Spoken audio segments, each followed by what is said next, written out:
Bom, no Economia e Desenvolvimento agora dessa semana, nós vamos conversar aqui com o empresário economista, colega economista, Wesley Lacerda. O Wesley, que é um empresário aí do Rio Grande do Sul, né, e de sucesso e tal, e sobretudo o Wesley está aqui comigo porque o Wesley tem uma característica que eu acho fundamental naquilo que nós precisamos hoje. Nós precisamos passar para a sociedade aquilo que está acontecendo no país, as encruzilhadas que nós estamos, né? As ameaças que nós estamos sofrendo e aquilo que nós podemos projetar para o futuro para retomar o caminho da verdade, o caminho do desenvolvimento econômico, da justiça social, que se retoma, né, Wesley? Obrigado pela tua presença aqui. Silvio, mais uma vez, obrigado por me acolher e explorar essa mente maravilhosa aí. A tua especialmente, né, Wesley? Então, essa questão, vamos fazer um balanço assim rápido do que... Na verdade, quando nós começamos, hoje nós estamos no final de um ano, nós estamos tentando já projetar o ano que vem. No final de 2023, a gente projetava 2024. Qual é a tua avaliação, assim, rapidamente, como é que foi 2024 diante das expectativas que se tinham? Que coisas positivas aconteceram e as negativas que ainda poderão perdurar para o ano que vem?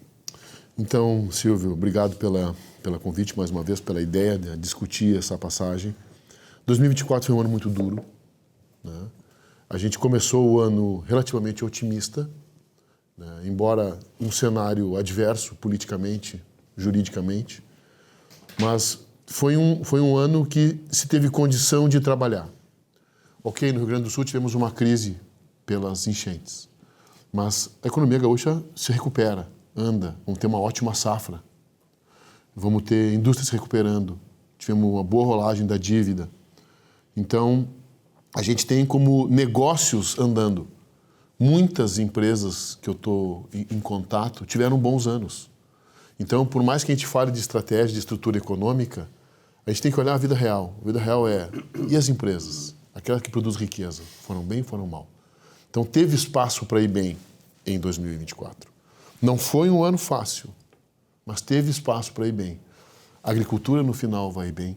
A indústria se recuperou, vai bem.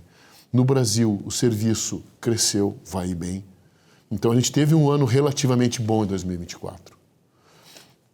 Teve um ano de bom consumo e teve um ano de pouco crescimento de renda. Ou seja, essa renda, ela retorna como multiplicador econômico na economia. Mas a gente tem que entender como isso foi construído. E aí que vem a preocupação. Então, nós estamos encerrando 2024 com o último trimestre muito ruim. Então, a gente começou bem o ano, tomou um pau no meio, andou bem o terceiro trimestre e no quarto trimestre inverteu a tendência. Então, se eu analiso o ano, a gente está pensando no ano inteiro. Porque o ano começou bem, foi meio ano quase, até maio. 50% foi bem, 50%. 50% foi mal. Primeiro 25% lá nas enchentes, o segundo trimestre foi ruim, só que o último trimestre é que foi preocupante. Isso nos indica uma tendência que, embora no ano a gente esteja relativamente bem, uma tendência ruim para 25. O último trimestre do ano foi um trimestre onde muitas empresas não bateram as suas metas. Não bateram meta de venda nem de resultado. E aí a gente pensa assim, a principal festa que movimenta a nossa economia, o Natal, não vai fazer o efeito. De recompor as perdas. De recompor essas perdas. Parte, pelo menos. Então, o que eu vejo? Eu vejo o crescimento do emprego temporário. O que isso significa? Receio de investir no emprego permanente. Contrato um temporário, porque eu preciso me proteger. Se essa coisa não anda, eu reduzo. Tem 500 mil vagas de emprego temporário no Brasil. Por que não é 500 mil vagas de emprego permanente? Então, a gente tem alguns sinalizadores que nos botam numa condição de entender que o futuro é ruim. Wesley, na verdade, nós sabemos que a economia brasileira ela tem uma participação muito grande das decisões, ela reflete muito as decisões governamentais. Como é que tu vê essa participação, essa forma ativa com que o governo está na economia e a perspectiva para o ano de 2025? Ah, meu amigo, agora que tu apertou o botão de crise, né? Porque a crise que a gente vê e vive, ela é uma crise do governo. não é uma crise do mercado das empresas. É uma crise do governo. Me desculpem, não é uma questão deste governo. A crise de norma ela é do governo. Porque o governo gasta mal, investe mal e faz assistencialismo. São 3 componentes muito pesadas. Gasta mal. Eu posso gastar para me alimentar R$15, R$40, R$1.000 ou R$5.000 tomando um belo de um vinho. O que é gastar mais? Em vez de gastar os 15, 40, gastar 1.000. O governo gasta assim R$1 bilhão em viagens. Deslocamento de um lugar ao outro. Eu tenho certeza que poderia ter sido feito com 150 milhões. Aquisição de aviões. Agora estamos no segundo avião. Desculpa, é gasto. Eu me lembro de um comentário, no governo anterior não se podia ligar o aquecimento da piscina, porque ele vai consumir muita energia que é paga pelo governo. Não temos essa visão hoje. E o que é pior? A gente não tem a perspectiva disso melhorar. Pior ainda, nós temos uma massa de mais de 50 milhões de pessoas que dependem do Bolsa Família, por exemplo. São 50 milhões de pessoas. O problema é que essas pessoas precisam ser assistidas, está tudo certo. Agora, eu não tenho nenhuma perspectiva desse número baixar para 35 milhões. E o governo se jactancia de aumentar esse número. Nós estamos aumentando o Bolsa Família como se isso fosse uma vitória do governo. Uma vitória.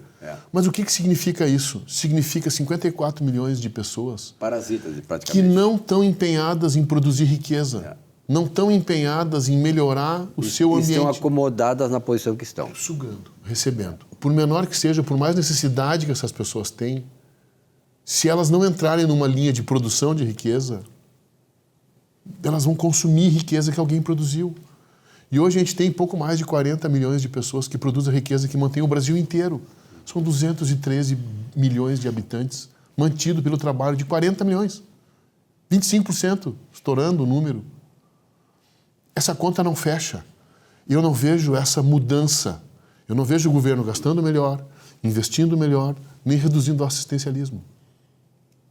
E não é um projeto concreto nisso, a gente não vê. E outra coisa, né, Wesley? Antigamente, no governo passado, por exemplo, qualquer coisa que o governo fizesse, tinha o Ministério Público em cima, a imprensa em cima, a OAB em cima, a ABI em cima. Todas as instituições olhavam para aquele governo e quando, às vezes, inventavam críticas, criticavam. Nesse governo, tudo acontece e as instituições completamente caladas. Agora, por que isso é ruim para a nossa economia, né? Não é assim uma simples crítica ao governo. Porque o governo, crescendo, precisa se financiar. Como é que ele se financia? Só tem 2 coisas. Impostos e emissão de títulos. Ou de Aí agora, quem é, com essa crise de confiança que a gente está acabando em 2024, quem é que vai aceitar um título de governo a um preço razoável? Não, só aceita o título do governo com um preço elevado. E o governo puxa os juros para cima. Não adianta, não é o Banco Central. É o governo que, para se capitalizar, tem que pagar um prêmio pelo dinheiro. A outra questão, os impostos. O governo precisa arrecadar mais, ele é maior, sustenta mais gente, ele gasta mais. Como é que o Daniel vai ver esse dinheiro daquele pouco, 40 milhões de pessoas que trabalham? É de lá que vem o dinheiro. De lá que se produz o dinheiro. Então, com sobrecarga de impostos e alta de juros, nós temos um cenário muito ruim para a economia. Mas eu sou um cara sempre otimista. Eu sou um cara otimista. Por quê? Porque no meio da crise se dão as grandes oportunidades. O que tu diria hoje, exatamente, que a gente sempre aposta? Eu também sou um cara otimista, mas às vezes tu fica vendo indicadores econômicos, vendo que não há plano nenhum estratégico desse governo, né, para, de alguma maneira, ou criar um novo rumo, ou fazer com que o rumo que está sendo tomado seja recomposto. Então, o que tu diria para o empresário que está ainda acreditando no país? Nós sabemos que muitos investimentos, eu sei muito bem, muitos investimentos que viriam para cá estão paralisados, estão aguardando o desenrolar dos acontecimentos, mas aquele empresário que está aqui, o que tu diria para ele do ponto de vista de novos investimentos aí na economia diante desse quadro todo? Primeira grande questão, é momento de ter caixa. Quem tiver caixa vai ter muita oportunidade boa. Por quê? Como eu vou fazer caixa? reduzindo os meus ativos. Seja na PJ, na empresa, seja na PF, na pessoa física. Então, ou seja, é um momento da gente estar capitalizado. Então, é um momento de se reduzir o número de ativos. Vai ser ruim ter que vender ativos com preço depreciado, aviltado, mas é preferível ter o caixa do que o ativo. Quem tiver caixa, quem conseguiu organizar para ter caixa, ou conseguir se organizar para fazer caixa, e caixa se faz com eficiência empresarial. Então, quem conseguir vai aproveitar as oportunidades. Por quê? Porque cada vez mais vai ter aquela máquina sendo vendida com uma bela condição financeira e eu posso melhorar minha produção. Aquele terreno sendo vendido que eu posso fazer um investimento no futuro. Aquele imóvel sendo vendido que eu posso aumentar o meu negócio no futuro. Então, vai ter muitas oportunidades. Quem está baseado em nicho vai ter muitas alternativas. Vai ter, porque sempre aparece na crise. Tá? Agora, é o momento do empreendedor estar preparado e fazer 2 grandes investimentos obrigatoriamente. Em eficiência, ou seja, eu tenho que reduzir a minha despesa interna, despesas gerais e administrativas. Eu tenho que reduzir meu custo de capital. Eu tenho que reduzir a minha carga tributária. Então, eu tenho que investir para que isso aqui seja muito eficiente. É o ano de se buscar qualificação.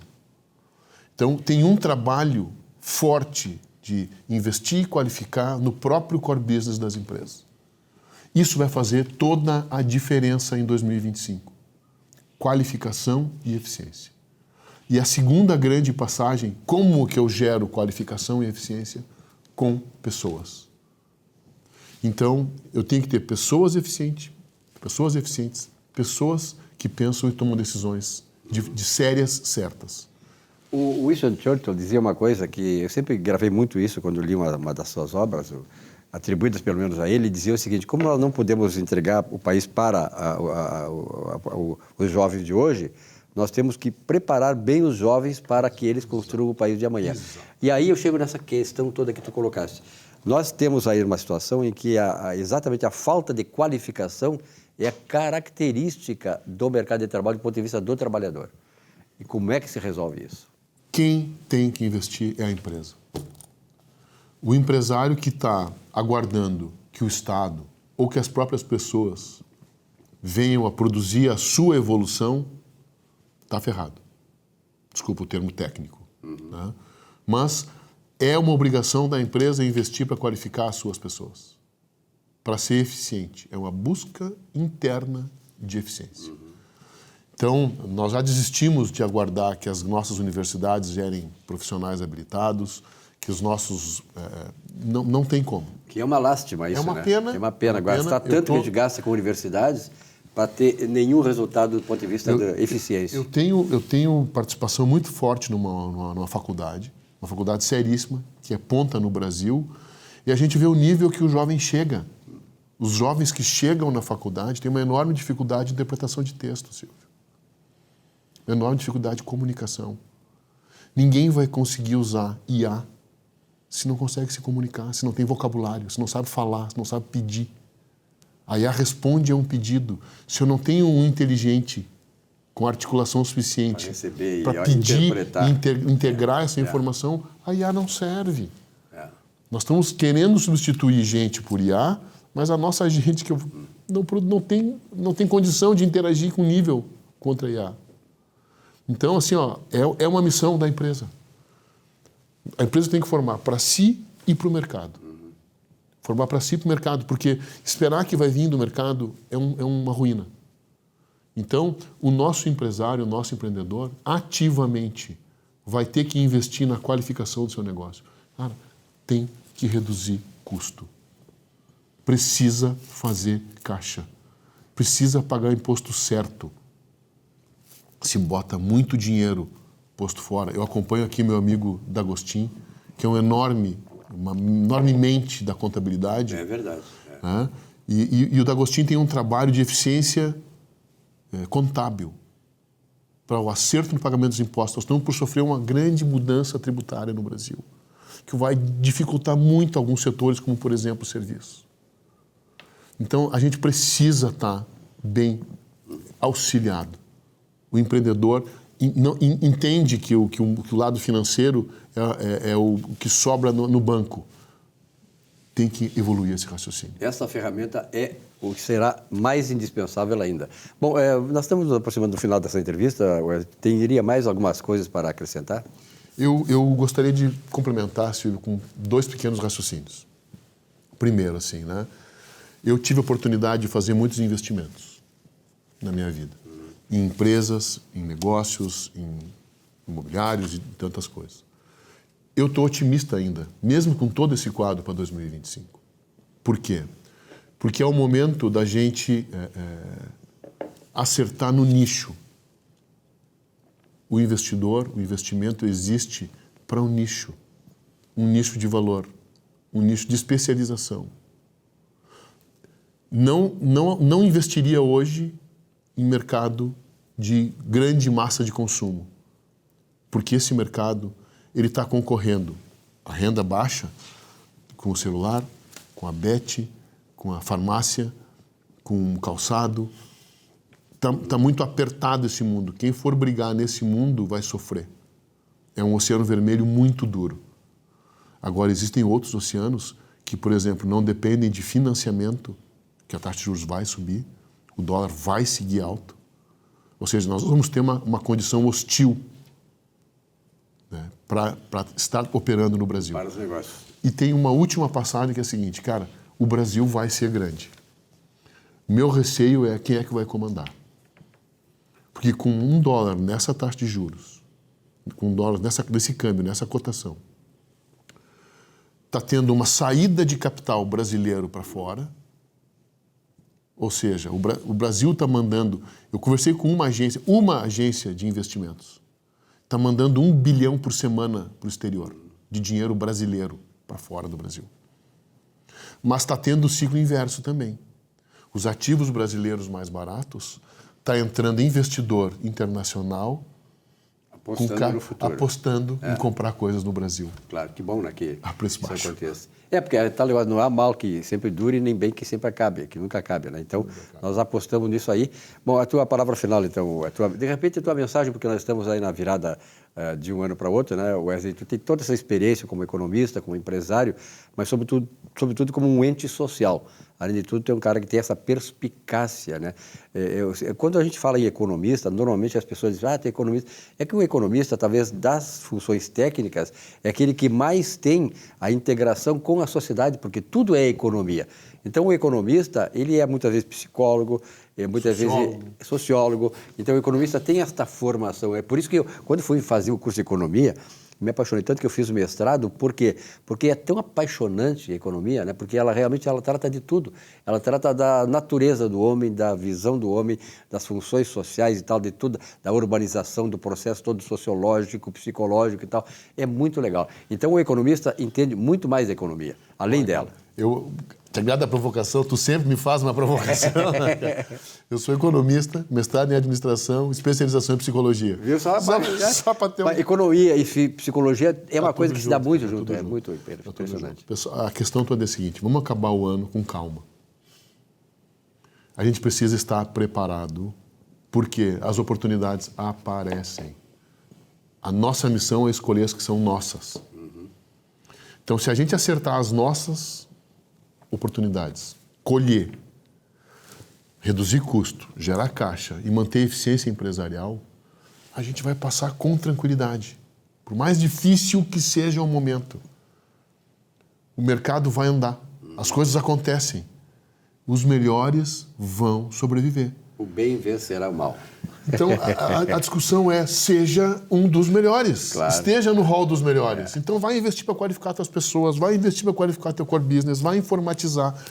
Esse é o processo agora. Planta a semente do otimismo. Remonta, porque também tem o seguinte, logo vai ter uma invertida E aí, quem estiver... Quem tiver preparado. vai sumir. Wesley, que bom conversar contigo. Um grande abraço, feliz ano novo para ti e para a família. Um grande Natal para ti. Um grande abraço para o pessoal lá de Recanto Maestro. Grande Recanto. Celeiro de inteligência para o Brasil. Muito bom.